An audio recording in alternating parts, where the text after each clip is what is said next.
Good morning बच्चों, कैसे हो? बच्चों, कल आपका पेपर है और आप कह रहे हो कि सर अभी जीएसटी में प्रॉब्लम आ रही है। एक बार जीएसटी को पूरा ओवरव्यू करा दो। वीडियो में आपके साथ शेयर कर चुका था। एक बार फिर हम वीडियो हमने देख लिया, एक बार फिर हम जीएसटी के बारे में दोबारा से डिस्कशन करते हैं।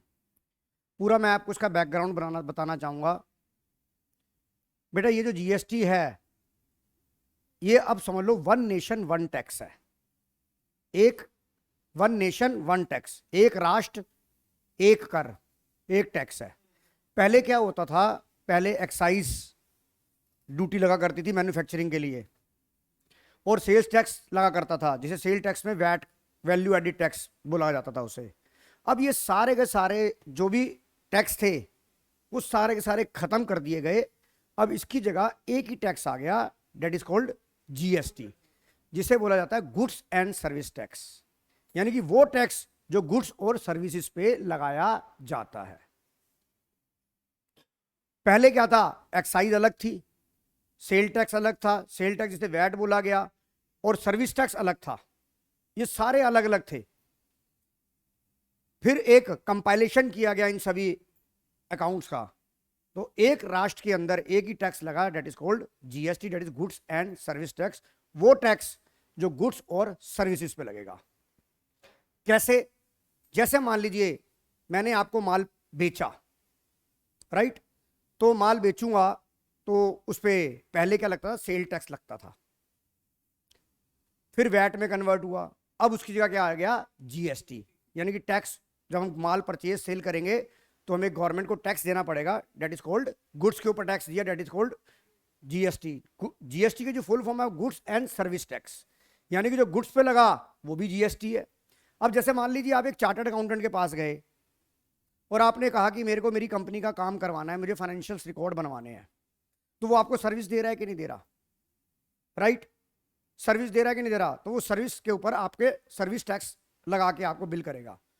अब सर्विस टैक्स के रेट, जीएसटी के रेट कैसे कैसे हैं, ये तुम्हारे लिए इतना हार्डली मैटर नहीं करता। हर चीज के लिए अलग टैक्स रेट है। किसी के ऊपर 5% है, किसी के ऊपर 9% है, किसी के ऊपर 18% है, और मैक्सिमम रेट जो था वो 28% का था जीएसटी जब शुरू शुरू में आया। तो one nation one tax, that is called GST, tax on goods and services. ये हमारे इंडिया में लागू हुआ 1 जुलाई 2017 से। 1 जुलाई 2017 से। इसका वन मार्कर का सवाल भी आ सकता है कि जीएसटी इंडिया में कब इंप्लीमेंट हुआ? 1 जुलाई 17, 1 जुलाई 18, 1 जुलाई 16, या नन ऑफ दिस? तो योर आंसर इज 1 जुलाई 2017 से भारत में ये लागू हो गया था। हालांकि ये जो इसका प्रपोजल था, इसे बीजेपी गवर्नमेंट ने पास किया, पर ये प्रपोजल बहुत सालों से पेंडिंग पड़ा हुआ था। कांग्रेस के टाइम में भी ये बन चुका था पर अप्रूव नहीं हुआ था। अप्रूव करते करते इसे काफी टाइम लग गया। पर ये जो सरकार आई हमारी मोदी सरकार, बीजेपी ने इसे इंप्लीमेंट कर दिया। इस मोदी सरकार ने तो ऐसे ऐसे काम करे जो इतिहास बन गया हमारे भारतवर्ष का। नोटबंदी हुई, जीएसटी लागू हुआ, बहुत ऐसे मेजर काम हुए जो कि करने बड़े मुश्किल थे, पर कर दिया सरकार ने। सरकार जो मर्जी कर सकती है, क्योंकि सरकार तो सरकार ही होती है, राइट? तो आइए अब हम जीएसटी को समझने पहले गुड्स एंड सर्विसेज टैक्स। अब बात आई गुड्स एंड सर्विस टैक्स को समझने से पहले यहां पर मैं आपको एक चीज बताना चाहूंगा। 11th के लेवल पे 2-3 साल तो बड़े लोगों को दिक्कतें आई कि कैसे होगा, इस पे कैसे लगेगा, इस पे कैसे लगेगा, क्योंकि नई नई चीज थी। अब जैसे कई बार आपकी नई नई शादी होती है, आपकी वाइफ आएगी तो पूछेगी, हाँ जी मसाला कहाँ पड़ा है, चीनी कहाँ पड़ी है, आप घर वाले कितना नमक खाते हैं। ऐसे यहां पर भी बड़ी प्रॉब्लम्स आई, जो कि धीरे धीरे धीरे धीरे लॉ के अंदर क्या होता है, लॉ के अंदर क्या होता है, जो भी कोई प्रॉब्लम आती है उसका सोल्यूशन ढूंढा जाता है, फिर लॉ में परिवर्तन किया जाता है, जिसे बोलते हैं अमेंडमेंट। क्या बोलते हैं? अमेंडमेंट। क्योंकि आप आगे जाके लॉ पढ़ोगे, जैसे अब आप कंपनी लॉ पढ़ रहे हो 11th के अंदर, कंपनी की वो बीएसटी में आपका कंपनी आएगा। कंपनी एक्ट जो था वो 1956 में बना था, पर ये पूरा का पूरा चेंज हो गया सन 2013 के अंदर। अब आप जो नया कंपनी लॉ पढ़ोगे वो पढ़ोगे कंपनीज एक्ट 2013। आई थिंक आपने बीएसटी में शायद शुरू कर ही दिया होगा। आएगा, आ जाएगा, आ जाएगा। तो अब आइए, अब जीएसटी को समझने के लिए, अकाउंट्स में जीएसटी को समझने के लिए हमें दो टर्म को समझना बहुत जरूरी है, एक विद इन द स्टेट और एक होती है इंटर स्टेट और एक होती है इंट्रा स्टेट। वो वर्ड को बहुत समझना है। हमारी ये किस में लगता है, ये दिल्ली में, इंडिया में लगता है। ये कहां एप्लीकेबल होता है, जीएसटी एप्लीकेबल कहां है, इंडिया को। हमने दो, इस जीएसटी को पढ़ने के लिए, हमने दो चीजों को उसको मेजर कैटेगराइज करा। एक बोला within the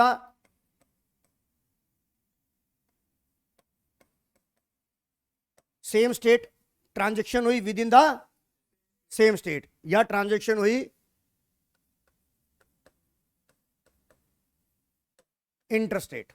with in the same state का मतलब क्या है, जैसे दिल्ली तो अपने आप में अभी उसको स्टेट का दर्जा नहीं दिया, पर जैसे हम जाएं हरियाणा में, जो कि हमारा बिल्कुल लगता है, तो हरियाणा के अंदर, हरियाणा एक स्टेट है, उस राज्य के अंदर कितने सारे शहर हैं।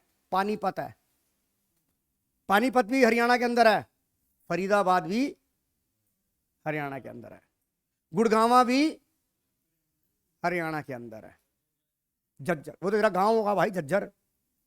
तो झज्जर एक, मतलब मैं मेन बात बता रहा हूं, झज्जर, इवन ये बात, ये सारी की सारी चीजें with in the same state हो गई कि नहीं हो गई, with in the same state हो गई। ये हम क्यों पढ़ना चाहते हैं, हम ये देखेंगे जो कि हमारी अकाउंट में ट्रांजैक्शन हुई है वो with in the same state हुई है, यानी कि एक ट्रांजैक्शन जो भी हुई है, चाहे वो गुड्स की है चाहे वो सर्विसेज की है, वो with in the same state में लाई कर रही है या अदर स्टेट से लाई कर रही है। जैसे मान लीजिए पानीपत का माल पानीपत में ही खरीदा गया और पानीपत में ही बेचा गया, तो उसे क्या बोले, उस ट्रांजैक्शन को क्या बोलेंगे, विद इन सेम स्टेट।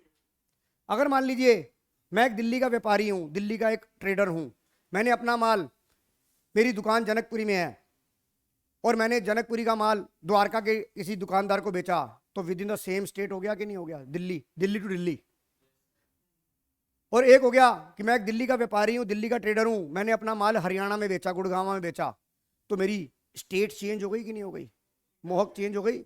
इसको बोलेंगे हम इंटरस्टेट, इंटरस्टेट, राइट। मेरी बात ये भी समझ में आ रही है। अब टैक्स के अकाउंटिंग पॉइंट ऑफ व्यू से मैं आपको ब्रीफ करना चाहता हूं। जैसे within the same state है, within the same state है, तो यहां पर जीएसटी में दो टैक्स लगते हैं, आधा टैक्स केंद्र सरकार ले जाती है और आधा टैक्स राज्य सरकार ले जाती है। जैसे मान लीजिए मैं हरियाणा की बात करता हूं या मैं दिल्ली की बात करता हूं, दिल्ली में अगर कोई ट्रांजैक्शन हुई, दिल्ली का माल दिल्ली में बिका, तो हमारी दिल्ली की सरकार, केजरीवाल की सरकार, आम आदमी पार्टी की सरकार है कि नहीं है, और केंद्र में किसकी सरकार है, बीजेपी की, यानी कि केंद्रीय सरकार।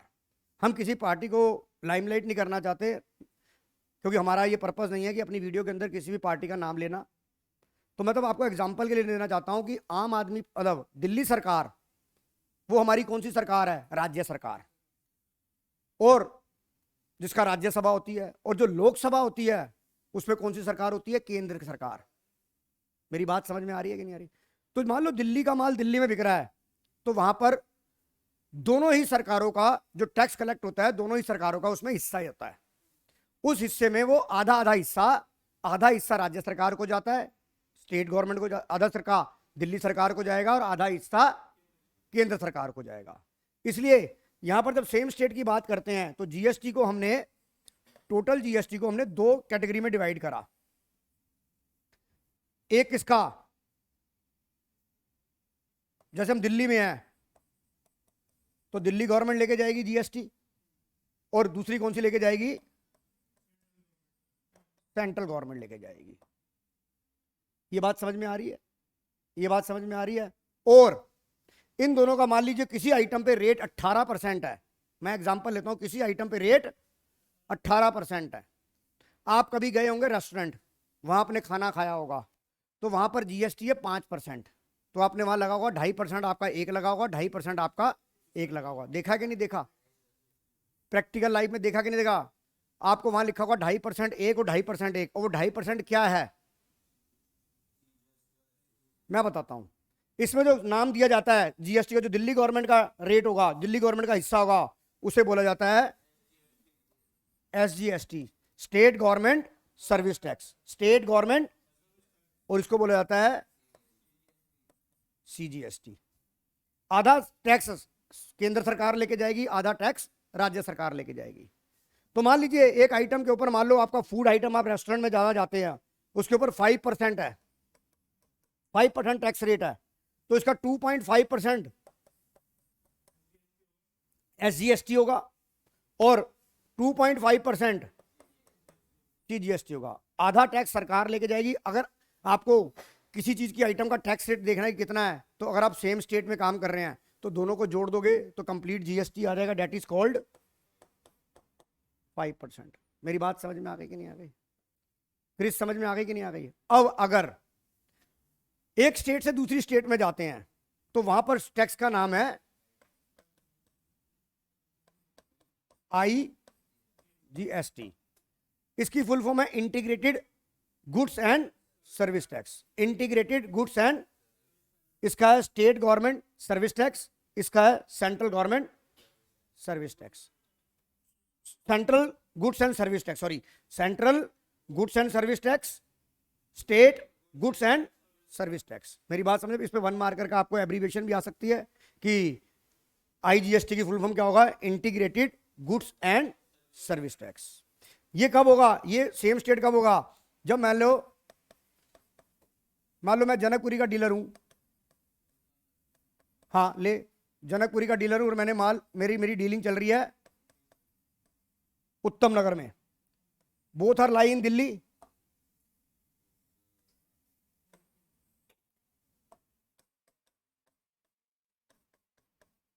जनकपुरी और उत्तम नगर। यहां पर अगर मैं कोई डील करूंगा और वो आइटम GST के अंडर में आती है, जितना उस पर टैक्स लगेगा वो आधा राज्य सरकार लेके जाएगी in the form of SGST, और आधा टैक्स केंद्र सरकार लेके जाएगी in the form of CGST। केंद्र का central goods and service tax, state goods and service tax. और अगर हम दिल्ली का माल, दिल्ली टू हरियाणा या हरियाणा टू दिल्ली, तो ये इंटर स्टेट हो गया, हो सकता है within the same state हो गया, विद अदर स्टेट के बीच में हो गया, इसे बोलते हैं इंटर स्टेट। तो इसमें क्या लगता है? IGST।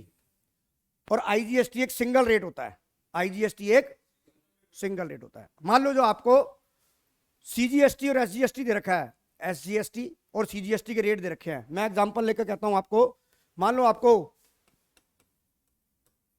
IGST का रेट निकालना है और IGST का रेट आपको क्वेश्चन में नहीं है, पर आपको यह पता था कि CGST 9% है और SGST 9% है, तो जो इनका टोटल हो जाएगा 18% हो जाएगा।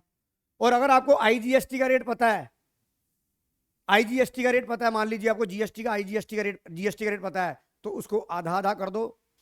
मान लो किसी आइटम पे IGST 18% है, 18% तो 9 हो गया, 28 हो गया तो 14 हो गया। समझ में आ रही है कि नहीं आ रही? कोई दिक्कत? यहां तक कोई दिक्कत?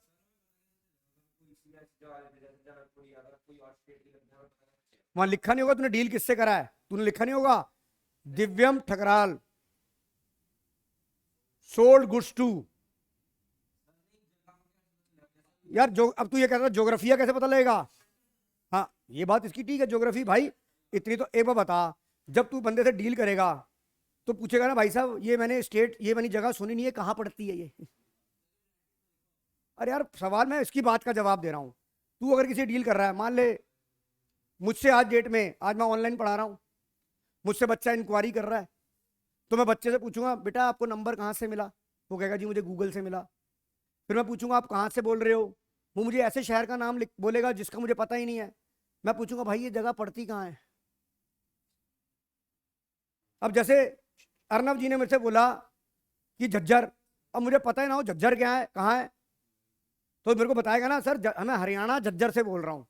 अब तुम करोड़पति देखते हो नहीं देखते? तो उसमें उसका नाम के साथ उसका शहर और उसके बाद उसकी स्टेट बोली जाती नहीं जाती है। अब हमारी हॉट सीट पे बैठे हैं अर्नब शौकीन, जो कि जनकपुरी दिल्ली से आए हैं। समझ आ गई कि नहीं आ गई? तो हम किसी से भी अगर ट्रांजेक्शन करेंगे तो उसकी कुंडली देखेंगे कि नहीं देखेंगे? अगर वो हमसे उधार माल खरीदना चाहता है तो हम ये देखेंगे भाई तुमने फाइनेंशियल दिखा, कहीं तू कल्प्रिट तो नहीं है, कहीं तू बेईमान आदमी तो नहीं है। वेरीफेबल प्रोजेक्ट वेरीफेबल है कि नहीं है?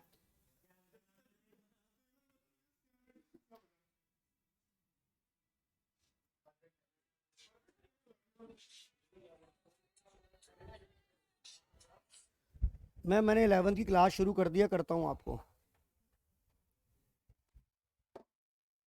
अब ये बताइए आप मुझे, आप ये बताइए, अब ये बताओ हमारा ऑब्जेक्ट वेरीफेबल ऑब्जेक्ट का है कि नहीं है, कि हम किसी से मुंह उठा के डील कर लेंगे, पता लगे वो टेररिस्ट निकला और पकड़े गए?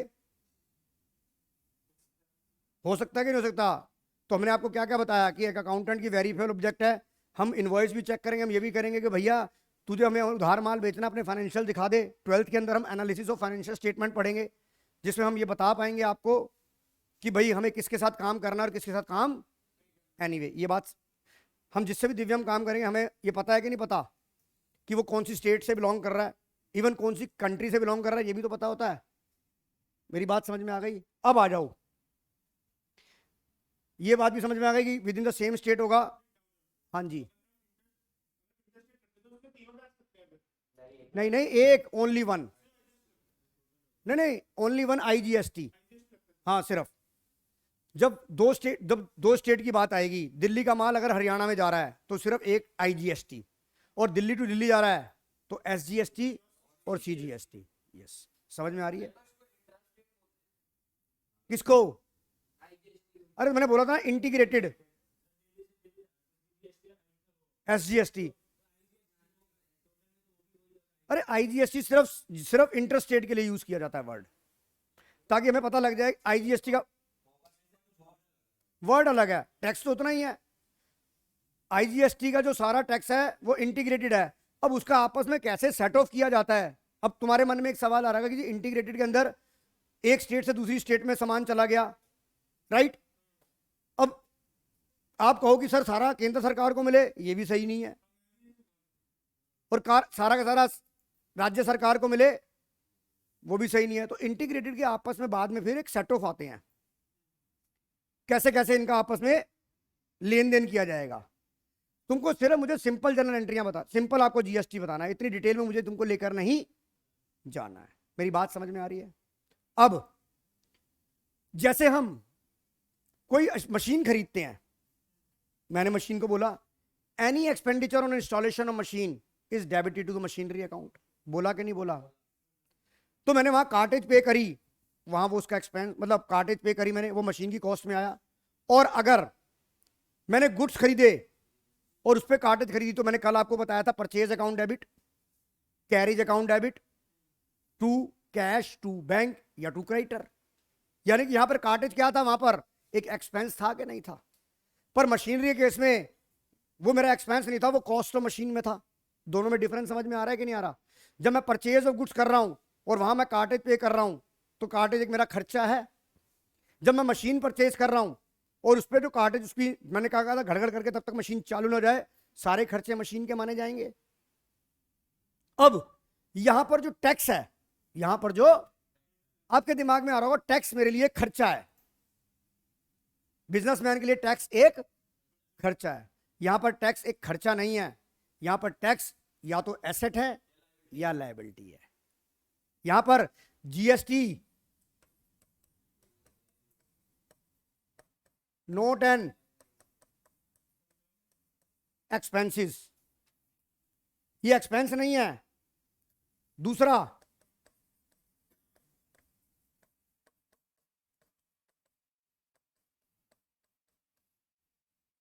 Note as a part of, ये कॉस्ट भी नहीं है कि मैं कॉस्ट में जोड़ दूं इसको। ये मेरी क्या है, ये मेरी बनेगी या मेन तो वैसे ये किताबों में लिखा है इट्स एसेट, लायबिलिटी किस एंगल से बनती है वो मैं समझाऊंगा। जीएसटी जो है वो मेरी एसेट है। कैसे? यहां तक मेरी बात समझ में आ गई? कोई डाउट? अब मैं बताता हूं। अब तरीका क्या होता है, यहां पर सवाल को समझो।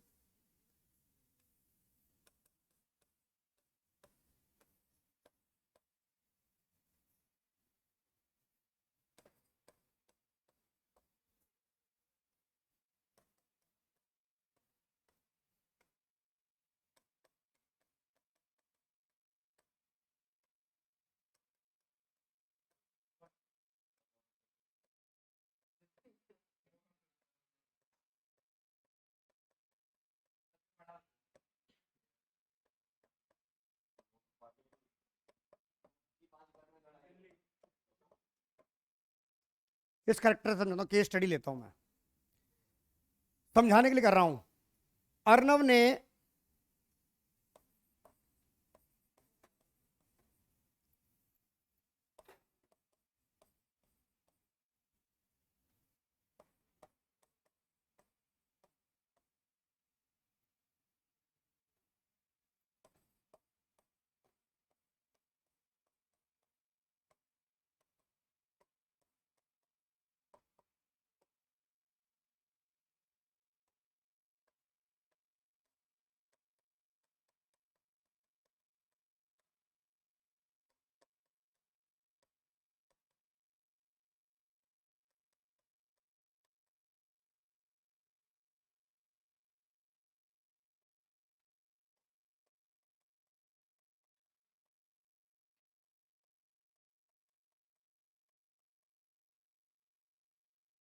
अभी मैं आपको यहां पर एक चीज समझा रहा हूं।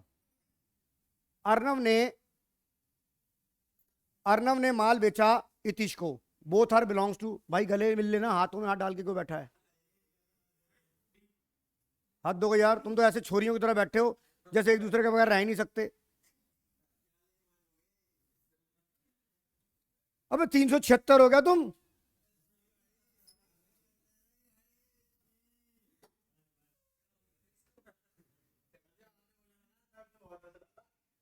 आइए बात को समझो। Arnav Delhi, sold good to Itish, दोनों दिल्ली से बिलोंग करते हैं। अब मैं सिंपल कैलकुलेशन ले रहा हूं, इधर आइए, अभी रुक जाओ, इधर देखो, पहले मैं एक सिंपल कैलकुलेशन ले रहा हूं। लिस्ट प्राइस कितना था, और दोनों सेम स्टेट में बिलोंग कर रहे हैं। इसके ऊपर सीजीएसटी 9% लगेगा, 4500 रुपये, पूरा समझाता हूं। एसजीएसटी लगेगा 4500। अगर एक बताओ, इसको मैं अभी जीएसटी के बारे में बात नहीं कर रहा, मैं सिंपल सी एक बात कर रहा हूं, 50,000 जमा 4500, मैं कुछ नहीं समझा रहा। ये मेरा 59,000 का बना के नहीं बना। एक बात को भी, टैक्स को भूल जाओ, मेरे को टैक्स देके 59,000 रुपये का माल मेरे घर पे पड़ा कि नहीं पड़ा, मुझे कॉस्ट, अगर मैं से कॉस्ट मानता हूं। बात को समझो ना, ध्यान से समझो क्या चीज पढ़ाना चाहता हूं। उसके बाद ये माल किसको, इतिश को इस कॉस्ट पे पड़ा कि नहीं पड़ा। अब इतिश ने भेजा मोहक को पानीपत, अगर वो ये करता है 59,000, फिर 59,000 के ऊपर 18% लगा देता है, 60,000 का 18, जो भी लगेगा, यहां कर लेते हैं कैलकुलेट।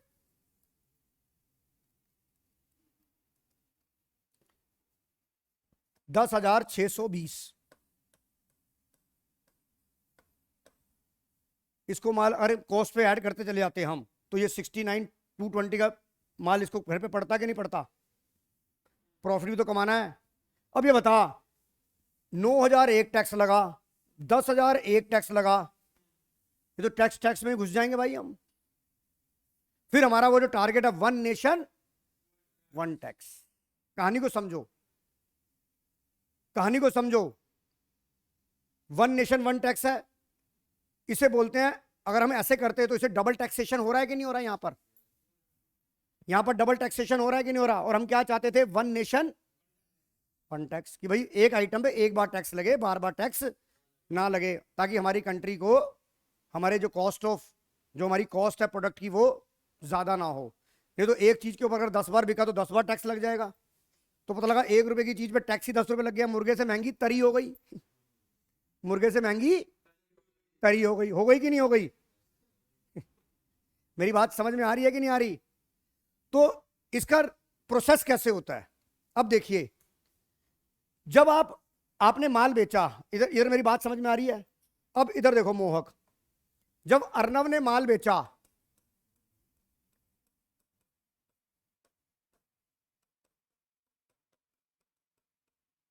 तो इसने 4500 एसजीएसटी और 4500 सीजीएसटी के नाम पर लिए कि नहीं लिए, कि भैया 50,000 का माल है, इसमें 9% SGST था, 9% CGST था, क्योंकि both are in same state. अब ये बता, ये 9,000 रुपए लिए अर्नव ने लिए कि नहीं लिए? तो ये गवर्नमेंट को देने हैं कि नहीं देने इसने? ये गवर्नमेंट को देने हैं कि नहीं देने? तो ये गवर्नमेंट को देने हैं, तो बिजनेस की लाइफ जो चीज देनी होती है बिजनेस, वो क्या बन जाती है? यानी कि जो बिजनेस टैक्स कलेक्ट करता है जीएसटी का, वो आपकी क्या बनती है? लायबिलिटी बनती है कि नहीं बनती? मेरी बात समझ में आ रही है कि नहीं आ रही? लायबिलिटी बनती है कि नहीं बनती? अब आ जाओ इतिश के पॉइंट ऑफ व्यू से आ जाओ। इतिश का टैक्स कितना, इतिश की लायबिलिटी कितनी? मान लीजिए उसने टैक्स बना के 10,620 में बेचा था, प्रॉफिट कुछ नहीं था। अब इसने 10,620 इसने गवर्नमेंट को 10,620 देने हैं कि नहीं देने? मोहक देने हैं कि नहीं देने? या सॉरी, इतिश ने देने हैं कि नहीं देने? क्योंकि इतिश ने मोहक को माल बेचा था। इतिश ने मोहक से 10,620 रुपए टैक्स के लिए कि नहीं लिए? 18%। तो ये भी एक तरह की इसकी लायबिलिटी हो गई कि नहीं हो गई? पर बीच में देख, इतिश जो है अर्नव को टैक्स देके आ चुका था, नहीं देके आ चुका था? यानी कि गवर्नमेंट को उसे 10,620 देने हैं, पर भाई गवर्नमेंट को वो कितने पैसे पहले दे चुका था? 9,000 रुपए दे चुका था, नहीं दे चुका था? तो बताइए, इस 10,620 में 9,000 वो टैक्स दे चुका था, क्योंकि वो ये अब किसको कितने देने पड़ेंगे? 1,620 रुपए देने पड़ेंगे, नहीं पड़ेंगे? अब बताओ, जो पीछे से टैक्स देते आ रहे हो वो डिडक्ट होता जा रहा है, नहीं जा रहा? तू तो दे चुका था जब तूने खरीदा था अर्नव से। तो तूने गवर्नमेंट को 10,620 जमा कराने थे, नहीं कराने थे? पर तू गवर्नमेंट को कहेगा सर मैं 9,000 टैक्स तो पहले अर्नव को दे चुका था, अब मेरा बैलेंस 1,620 रुपए का रह गया। हाँ, तेरा काम खत्म। नहीं नहीं, सुन तो सही मेरी बात सुन, अब मैंने पहले बात को समझ। तो मैं जो बता रहा था कि डबल टैक्सेशन लग रहा था, वो खत्म हो गया कि नहीं हो गया? प्रोसेस को जो समझा रहा तुम्हारे को, डबल टैक्सेशन खत्म हो गया कि नहीं हो गया? कि अगर मैं कोई माल खरीदता हूं और मैं पीछे वाले को टैक्स देके आ रहा हूं, और जब मैं माल बेचता हूं तो मैं टैक्स कलेक्ट कर रहा हूं, तो जो टैक्स कलेक्ट और टैक्स पेड आपस में सेट ऑफ हो रहा है कि नहीं हो रहा? तभी तो मेरा वन नेशन वन टैक्स बनेगा। अब इसे जीएसटी में क्या क्या नाम दिए गए, इसे जीएसटी में क्या क्या नाम दिए गए? इसे खाली जीएसटी नहीं दिया, इसे नाम दिया गया, अब यहां पर समझो, इसे नाम दिया गया, एक नाम दिया गया इनपुट और एक नाम दिया गया आउटपुट। तो जो इनपुट आपका टैक्स है, इनपुट चाहे वो सीजीएसटी हो, चाहे वो एसजीएसटी हो, चाहे वो सीजीएसटी हो, चाहे आईजीएसटी हो, इनपुट इनपुट जो आपने टैक्स दिया वो आपकी क्या बनेगी? हमेशा एसेट्स। इनपुट आपका क्या बनेगा? एसेट। कब बनेगी? जब बिजनेस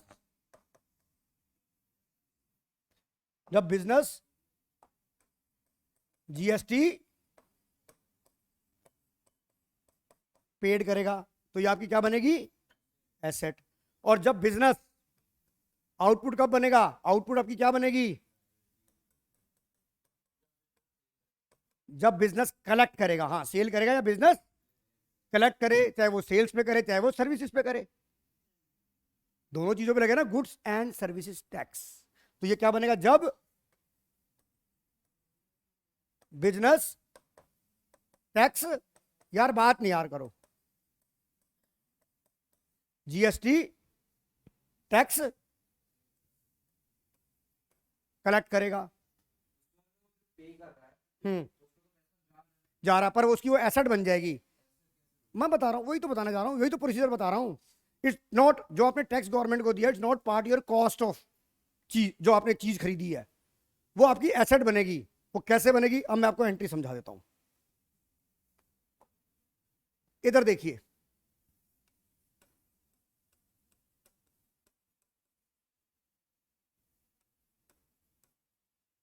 पहले मैं परचेज के पॉइंट से समझाता हूं।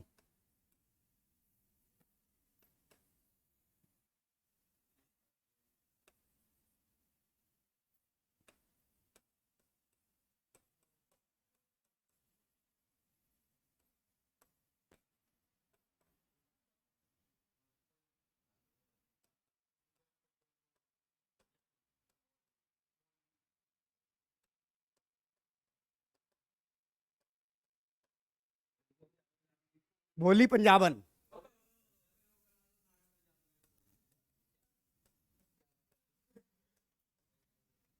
यश परचेज गुड्स फ्रॉम भोली पंजाबन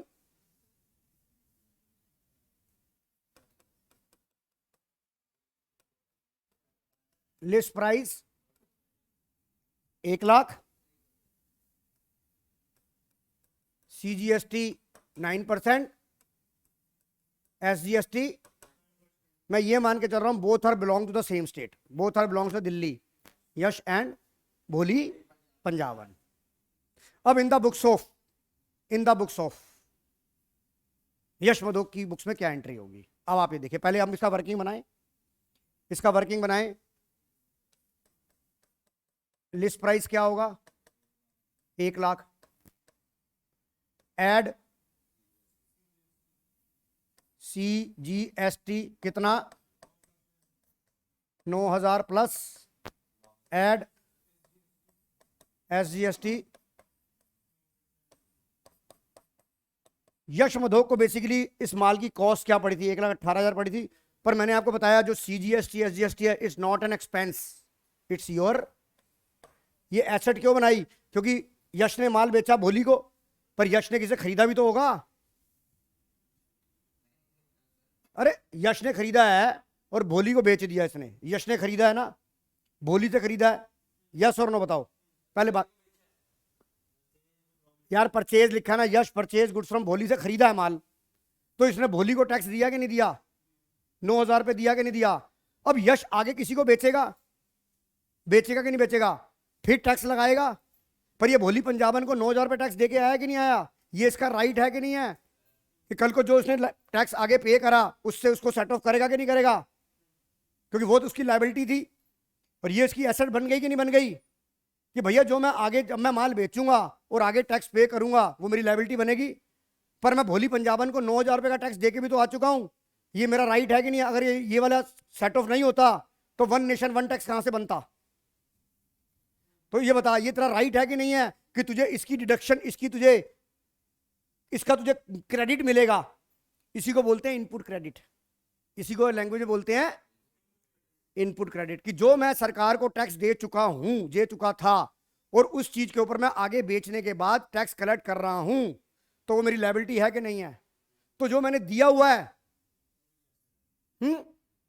जो दिया हुआ है उसका मैं क्रेडिट लूंगा कि नहीं लूंगा, कि भाई मैं इतना दे के आ चुका हूं, तो इसको GST बोलते हैं इनपुट क्रेडिट।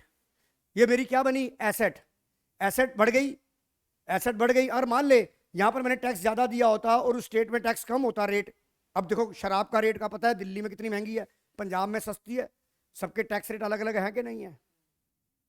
तो मतलब कहने का तात्पर्य ये है, मीनिंग ये है कि 18 ये जो 9,000 है ये इसकी एसेट बनेगी, क्योंकि कल को यश आगे जब किसी को माल बेचेगा तो गवर्नमेंट उस अपने कस्टमर से टैक्स कलेक्ट करेगा। जैसे भोली पंजाबन ने यश से ले लिया, भोली पंजाबन ने यश से लिया कि नहीं लिया 18,000 टैक्स, लिया कि नहीं लिया।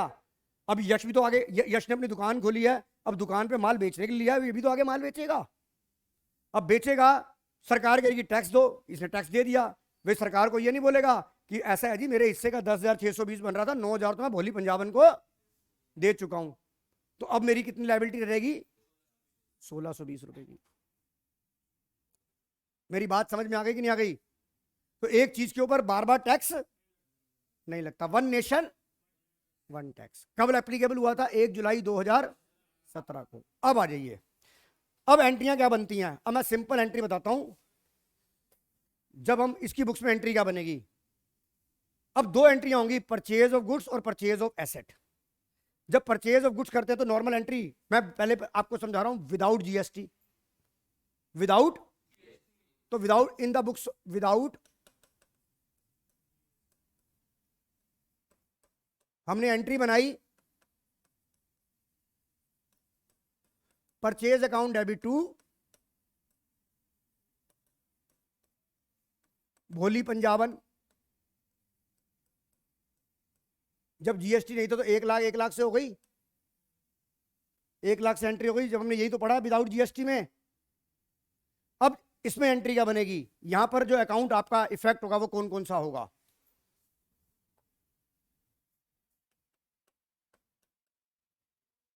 परचेज अकाउंट भोली पंजाबन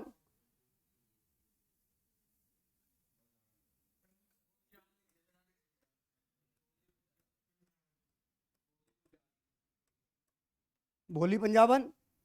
और इसके लिए जब परचेज ऑफ गुड्स किया जाता है तो ये मेरा टैक्स क्रेडिट बनता है, तो इसे मैं क्या बोलता हूं,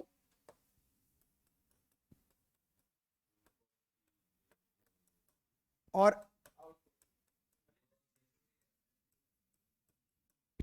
SGST। मैंने आपको बताया जीएसटी आपकी एक्सपेंस नहीं बनता, ये आपका एसेट बनता है, ये आपकी। आइए, परचेज अकाउंट मेरा एक्सपेंस है, एक्सपेंस इंक्रीज हो गया, डेबिट, राइट। कितने से? 1 लाख से। बोली पंजाबन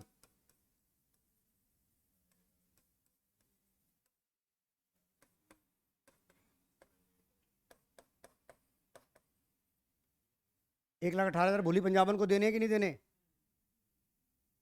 इनपुट आपकी क्या बनती है?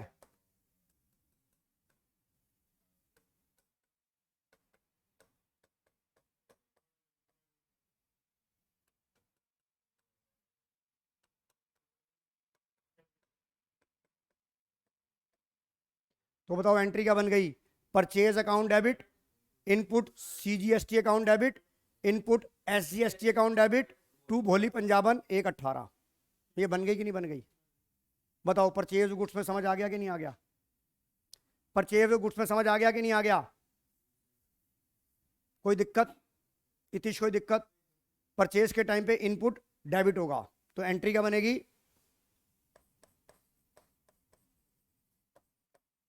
Purchase account debit, input CGST account debit,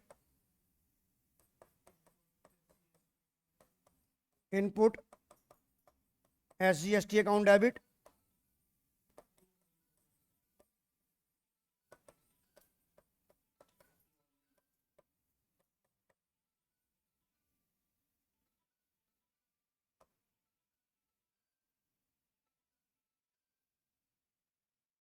बताओ ये एंट्री समझ में आई कि नहीं आई?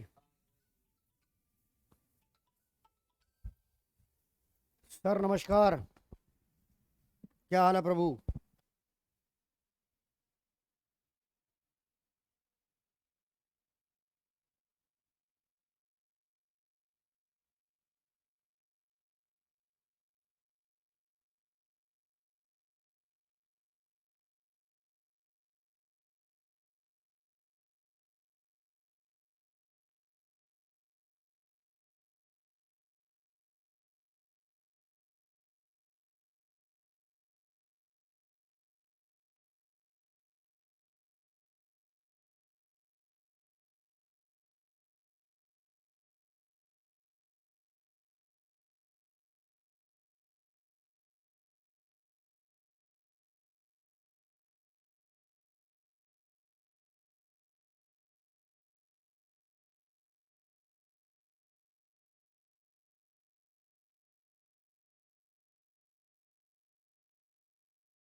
अब तक क्या कर रहे थे?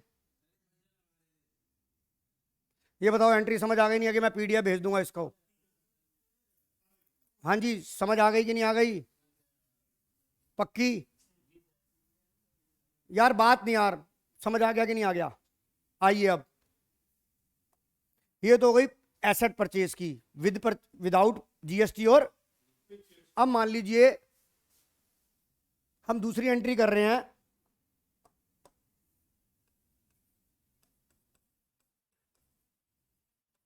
Purchase a machinery rupees 2 lakh, CGST 14%, SGST 14%। Purchase नहीं, मैं यहां करता हूं, purchase machinery rupees 2 lakh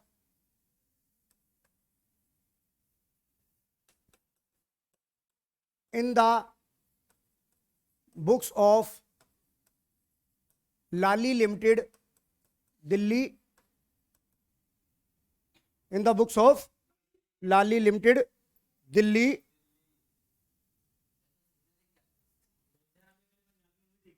purchase a machinery 2 lakh from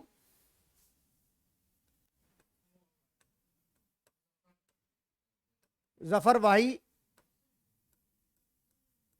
Bombay, CGST 14% and SGST 14%. Pass journal entry in the books of Lali limited, right. अब देखिए यहां पे मोहक ये कहां से बिलोंग कर रहा है और हमने मशीन कहां से खरीदी है? इंटरस्टेट हो गया, आईजीएसटी लगेगा। सर आईजीएसटी का तो रेट ही नहीं दिया हुआ, तो इन दोनों को जोड़ दोगे तो आईजीएसटी बन जाएगा नहीं बन जाएगा? मेरी बात समझ में आ रही है? एंट्री क्या बनेगी अगर मैं विदाउट जीएसटी एंट्री करता हूं तो? बावला हो रहा है क्या? परचेज अकाउंट, मशीनरी खरीदी है यहां, machinery account debit to machinery account debit 2 lakh,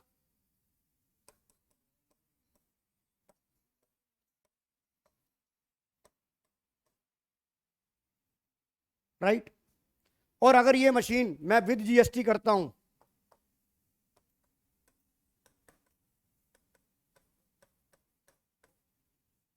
तो एंट्री क्या हो जाएगी? Machinery account debit input IGST account debit to Zafar भाई। मशीन कितने की थी? 14% कितना हो गया?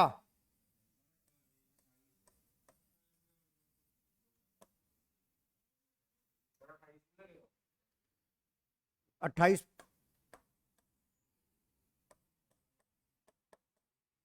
बताओ समझ आ गया कि नहीं आ गया? कोई डाउट क्रिस? ये समझ आ गया कि नहीं आ गया? ये समझ आ गया कि नहीं आ गया? और अच्छा, वीडियो के अंदर मैंने एक्सेप्शंस बता दी थी आपको, किस किस के ऊपर जीएसटी सैलरी पे नहीं लगता। और बताओ किस पे नहीं लगता? पानी के बिल पे, एजुकेशन सर्विसेज पे, हेल्थ सर्विसेज पे, ट्रैवलिंग, मतलब आपको मैंने वो एक्सेप्शंस वो बेटा वहां से देख लेना, मैं अब ये नहीं करा रहा, वो एक्सेप्शंस का रूल देख लेना। सबसे बड़ी बात है सैलरी और वेजेस पे नहीं लगता। अगर आपको सैलरी पे करनी तो कभी हमने सैलरी पे जीएसटी, आपके पेरेंट्स जितने भी सैलरीड वाले हैं उनके ऊपर जीएसटी लगता, क्योंकि वो सैलरी पे जीएसटी भी लगा दे और साला इनकम टैक्स भी दे दे, मर जाएंगे। मेरी बात समझ में आ रही है? हमारा क्या है? One nation one tax. जुलाई 2017 से ये लागू हुआ था, 1 जुलाई 2017 से। बढ़िया करा बेटा।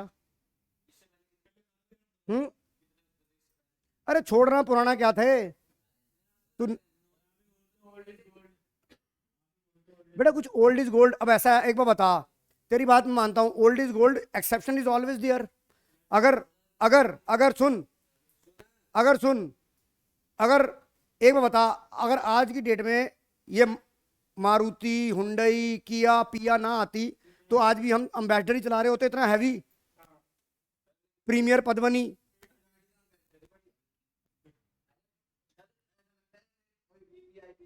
और भाई एक अलग बात है, समय के हिसाब से, समय के हिसाब से सब ठीक हो जाता, समय के हिसाब से कुछ चीजें परिवर्तन करनी होती हैं।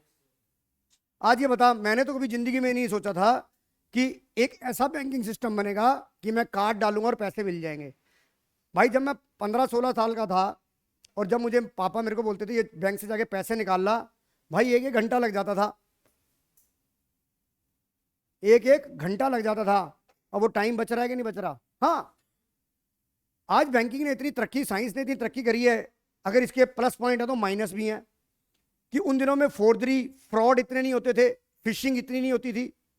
आपने जैम तारा देखी होगी, वेब सीरीज, जैम तारा, जम तारा जो भी थी, देखना एक बार, आपको पता लगेगा बैंक की फिशिंग, बैंक के ओटीपी कैसे लिए जाते थे और लोगों के पैसे कैसे उड़ जाते थे। मतलब उस चीज के अगर फायदे भी हैं तो उस चीज के घाटे भी हैं, अभी भी होती है। वट एवर जो भी करते थे, ये बात समझ में आ गई कि नहीं आ गई? विदाउट जीएसटी, विद जीएसटी, समझ में आ गई? अब बात करते हैं अब हम सेल के ऊपर, पॉइंट ऑफ व्यू से।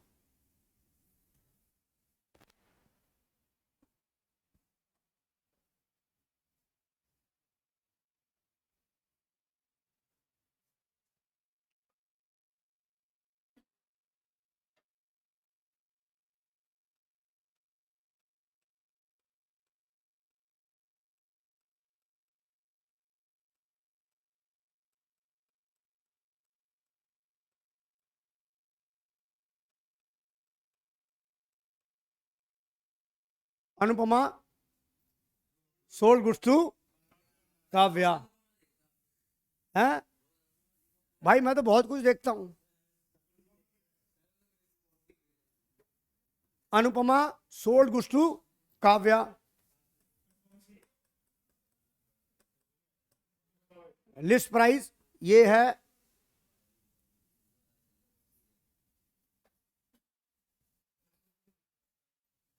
अनुपमा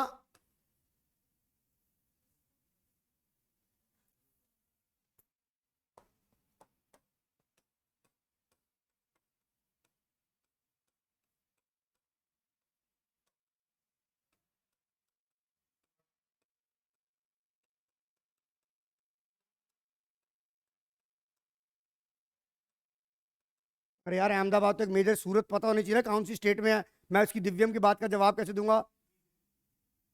सूरत तो इतना तो पता होना चाहिए, थोड़ा सा ज्योग्राफी तो तुम्हारा होना चाहिए। 12वीं का बच्चे, कल को तुम सीयू सेट का एग्जाम दोगे, तुम्हें यही नहीं पता कि सीयूईटी का एग्जाम नहीं दोगे कल को?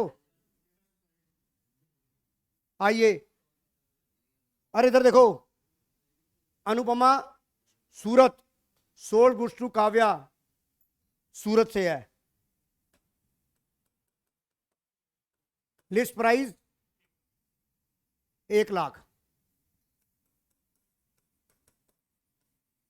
IGST rate 5%। जर्नल एंट्री बनानी है in the books of Anupama. अब मैं दोनों की बुक्स में बता रहा हूं, पास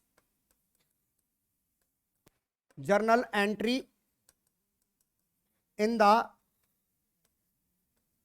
books of Anupama and Kavya. समझ में आ रही है? पहले मैं बोलता हूं, list price, both are in same state, तो आधा हो जाएगा इसका। दिव्यम समझ में आ रहा है?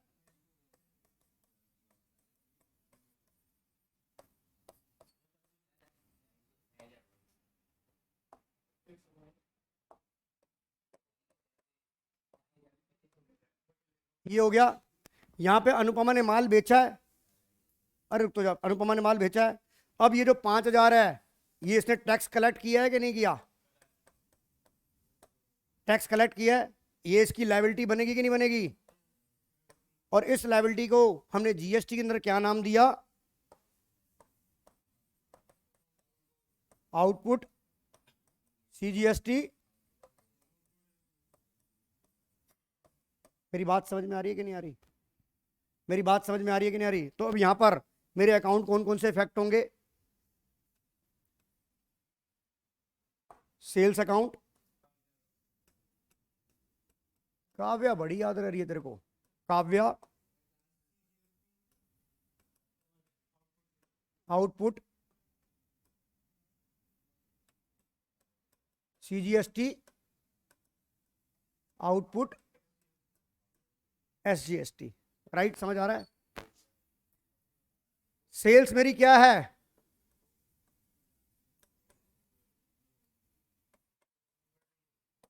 क्रेडिट। सेल्स कितने की हुई है? 5,000 की। सॉरी, सेल हुई है 1,00,000 की। काव्या डेटर एसेट इंक्रीज हो गई, debit. Output CGST liability, credit.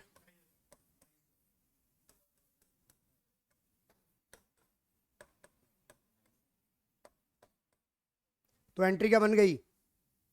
Entry क्या बनेगी? Kavya account debit, output CG, sorry, एक मिनट, हाँ। Kavya account debit 1,05,000 to sales account 1,00,000 to output CGST 2,500 to output SGST 2,500। समझ में आ गया कि नहीं आ गया? हाँ जी, समझ आ गया कि नहीं आ गया बच्चों? नोट करो एंट्री ये।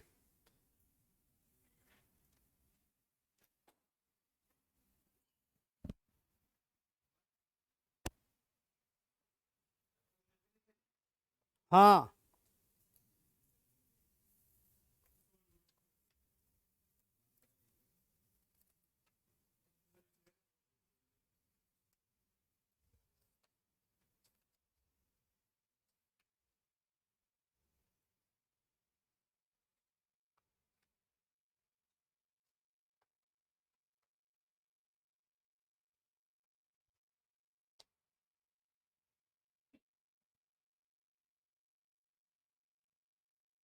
अब ये पेपर डिस्कस करते हैं, ये पकड़ो।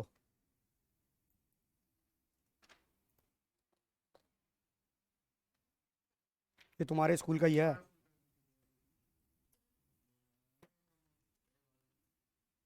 पूजा यार, पहले एक पकड़ो, तू ये पकड़।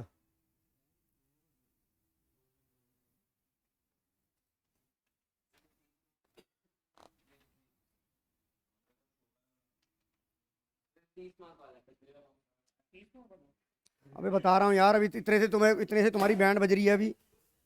किसी को रिद्दी वाला मिल गया? तेरे को रिद्दी वाला नहीं मिला?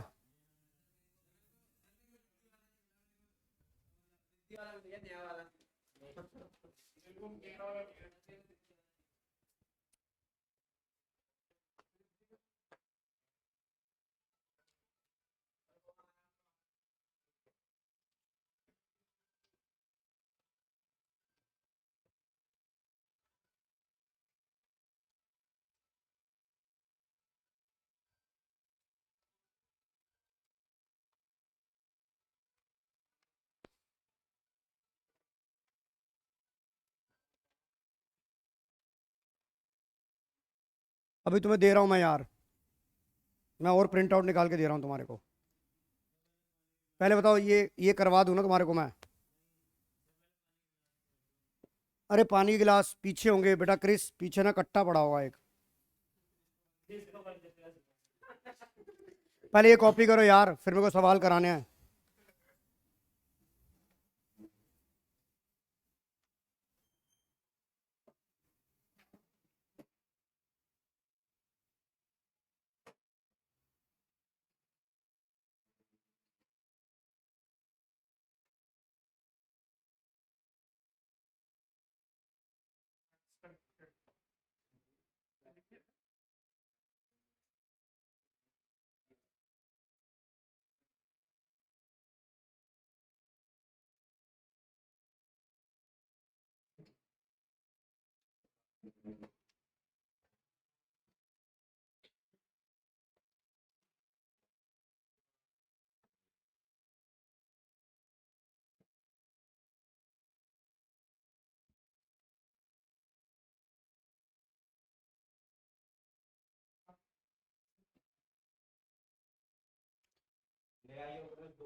ये देखो आपको एक पेपर, दोनों चले भी गए हैं, इसका प्रिंट आउट मैं दे रहा हूँ, पेपर आपके पास आ गए हैं, ये देखो चेक करो आप।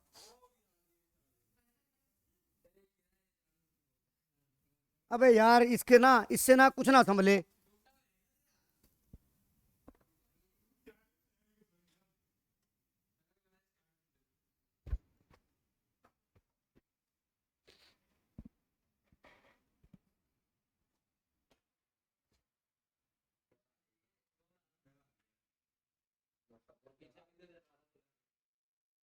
तो यार सुट्टे की स्मेल वहां से कहाँ से आ गई?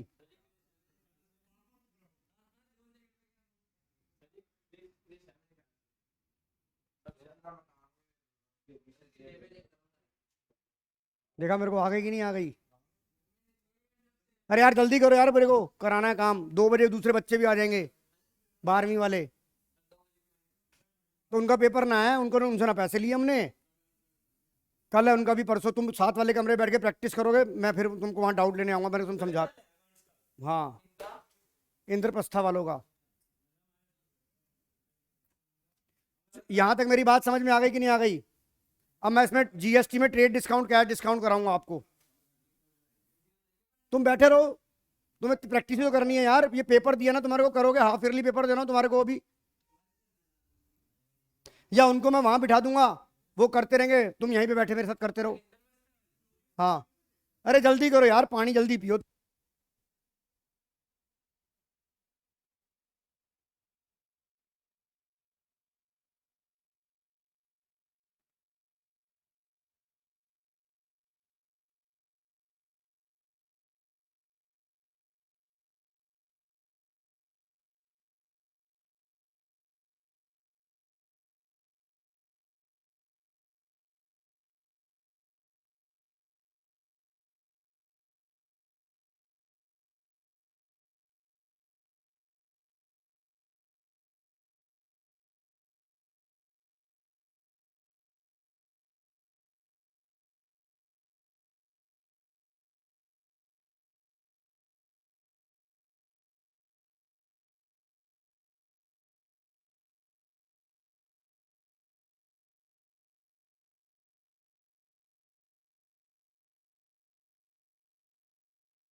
अब हम जीएसटी सैलरी पे नहीं लगता, अब जैसे सर्विसेज है, सर्विसेज के ऊपर जीएसटी लगता है। अब मैं तुम्हारे सवालों की हेल्प से कराता हूं, अब मैं जीएसटी कराऊंगा विद ट्रेड डिस्काउंट और कैश डिस्काउंट, राइट। आइए अब हम क्या करते हैं, आप ही के स्कूल का एक पेपर उठा लेते हैं।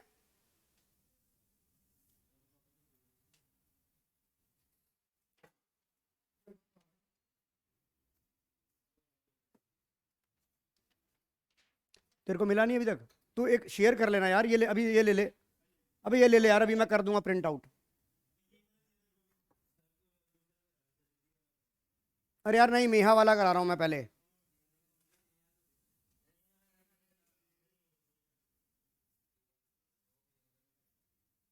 बेटा ये इतिश की सिस्टर के बैच का पेपर है ये। देखना कब का है, 18-19 का। 19-20 में हुआ, 20-21 में तो हुआ ही नहीं है। 2 साल पेपर कहाँ हुए हैं? तो लेटेस्ट पेपर तो समझ लो यही हुआ ना हमारा।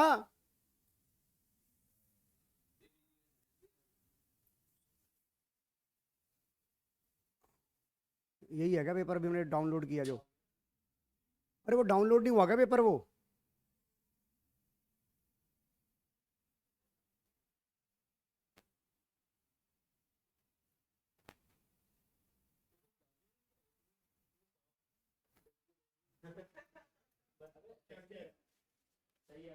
यार मैं क्लास बंद कर दूं क्या?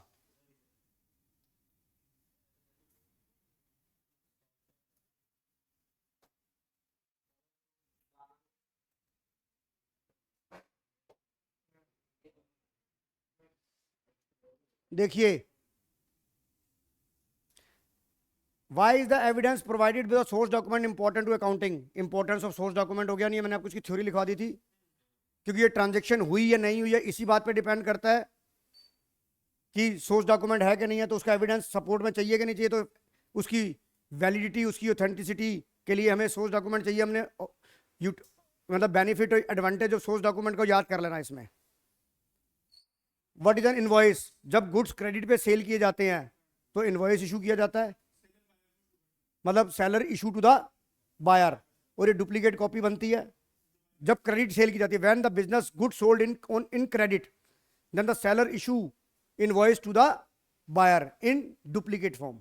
Original copy given to buyer and duplicate copy retain by himself. Why the journal called a books of original entry? Because जो फर्स्ट टाइम एंट्री होती है वो कहां होती है? जर्नल में होती है, इन क्रॉनिकल ऑर्डर। इसलिए इसे बुक्स ऑफ ओरिजिनल एंट्री भी बोला जाता है। लिख लियो यार अब तू। ओपनिंग एंट्री क्या होती है? When the last year balance carry forward to the next year and pass a opening entry is called, pass a journal entry is called opening entry. The previous year assets capital liability balance are transferred to the next year and pass a journal entry is called opening entry. If bad debts written off as bads are recovered subsequently, it should be credited to debtor account. Do you agree with give reason? Answer is no. ये कौन से account में जाएगा? Bad debts recovered में। आपको यहाँ 1 marker का सवाल बना के दे सकती है कि कैश प्रीवियसली बैड डेट्स हो चुके थे, रिसीव हुआ, amount credit to debtor account, cash account, bad debts recovered account, underline the word bad debts recovered account. समझ आ गया?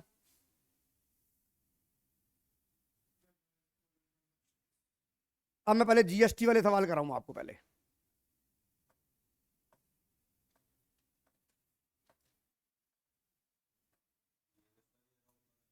अरे यार ये रहा ना, 9th सवाल करा रहा हूं आपको।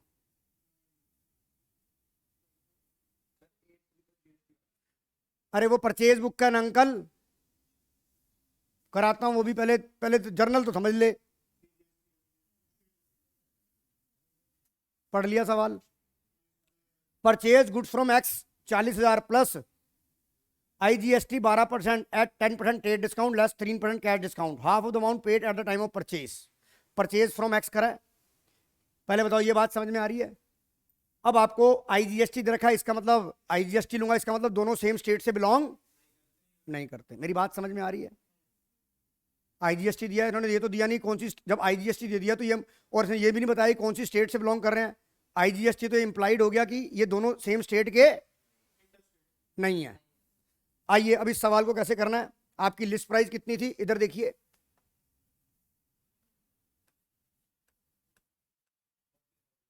40,000 थी, राइट। अब जो ये जीएसटी कब लगेगा? पहले आप क्या निकालोगे? Trade discount.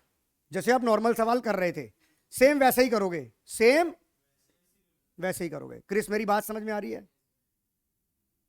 पहले क्या करोगे? Less TD. कितना करोगे? कितना हो गया? 36,000। राइट, समझ आ गया? समझ आ गया कि नहीं आ गया? 36,000 हो गया। अब सीडी निकालोगे। अब आपने 36,000 की कितनी पेमेंट दी है बेटा? हाफ दी है। कितनी दी है? 18,000 दी है। 18,000 दी है कि नहीं दी है? 18,000 रुपए पर आपको कितना डिस्काउंट मिलेगा? कितना हो गया? 540 रुपए हो गया कि नहीं हो गया? यहां से क्या करोगे? माइनस कर दो। 540 माइनस करो।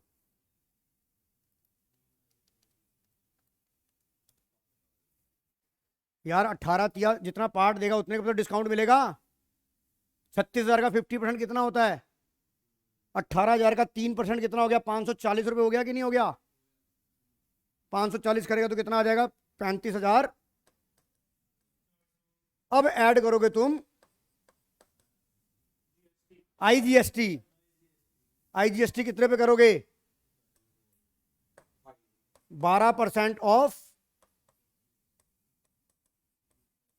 35,460।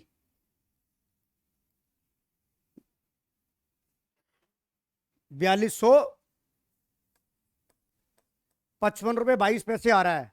हम सरकार को हमेशा फालतू पैसे देंगे, कम नहीं देंगे। हम 2200, ये मेरा क्या हो गया? अब टोटल पैसा मुझे, ये मैंने परचेज किया, अब एक्स को टोटल पैसा मैंने कितना देना है? 35,460 जमा 4256, 39,000। पहले तो ये कॉपी करो, पहले ये वर्किंग नोट कॉपी करो।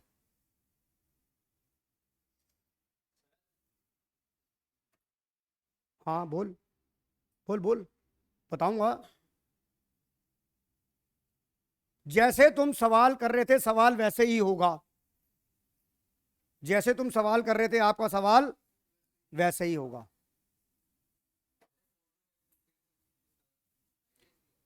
इसका निकाला है ना?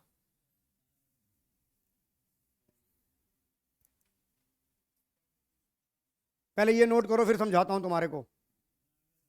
अरे बता रहा हूं ना मेरे भाई, रुक तो जा अंकल।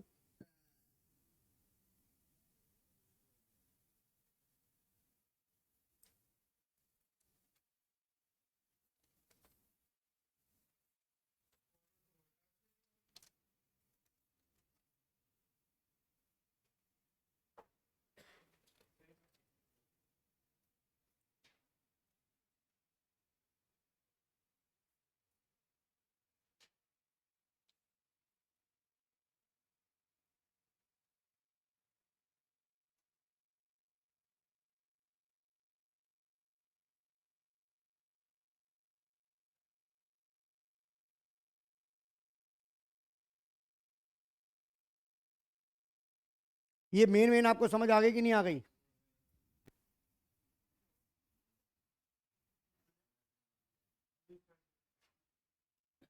या इसको मत उतारो, मैं समझाता हूँ। ये बात समझ में आ गई पहले? ये तो देखो मैं इसको तरीके से समझाता हूँ। अब आपको इसमें, अब आप ऐसे कर रहे हो, पर दिव्यम आपको यहां पर जर्नल एंट्री पास करने में बड़ी मुश्किल आएगी कि भैया कितना पैसा, मैंने पैसा उधार भी तो बेचा है, और वो डेटर कितने का बनेगा? ये दिक्कत है कि नहीं यशमधोक?